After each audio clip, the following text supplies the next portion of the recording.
चंद रोज़ कबल मुत्तहिदा कौमी मूवमेंट के कारकुनों पर लाठी चार्ज किया गया, उसके खिलाफ आज कराची के इलाके क्लिफ्टन में एहतजाज किया जा रहा है। MQM की जानिब से उनका कहना है कि जो ख़वातीन, बच्चों पर और जो कारकुनों पे तशद्दुद हुआ है उसकी मजम्मत करते हैं। हमारे भाई भी किसी किस्म का कोई असला या कोई लाठी या कुछ नहीं लगे थे, अचानक से गोलियां बरसी और फायरिंग होने लगी और शैल आकर हमारे ऊपर गिरने लगी। जब हम भागे तो उनकी पुलिस वालों ने हमारे ऊपर लाठी चार्ज कर दिया, हमारी बाजियां जख्मी हो गई, हमारे MPA को भी बहुत बेदर्दी से मारे। कि जो हुआ बहुत बुरा हुआ, लेडीज़ के ऊपर कभी हाथ नहीं उठाना चाहिए, चाहे वो कोई भी हो। बुग़्ज़ रखने वालों ने हमारी माओ बहनों पर तशद्दुद किया, ये तक ना देखा कि कौन सी माओ बहनों के पास एक हमारी माएँ मौजूद थी जिनके पास उनके 1 साल का बच्चा था।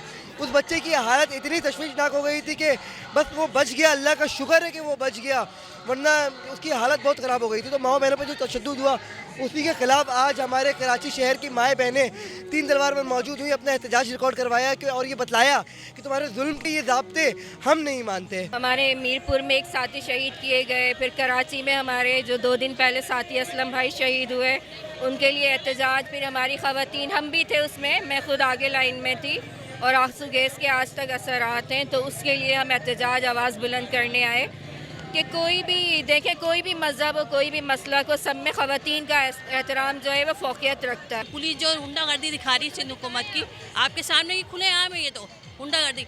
हम 26 तारीख को बहुत पुरसुकून होकर बैठे थे, इन्होंने अचानक लाठी चार्ज कर दिया, शेलिंग शुरू कर दी, जिससे हमारे साथी भाई बहनें सब जख्मी हुई।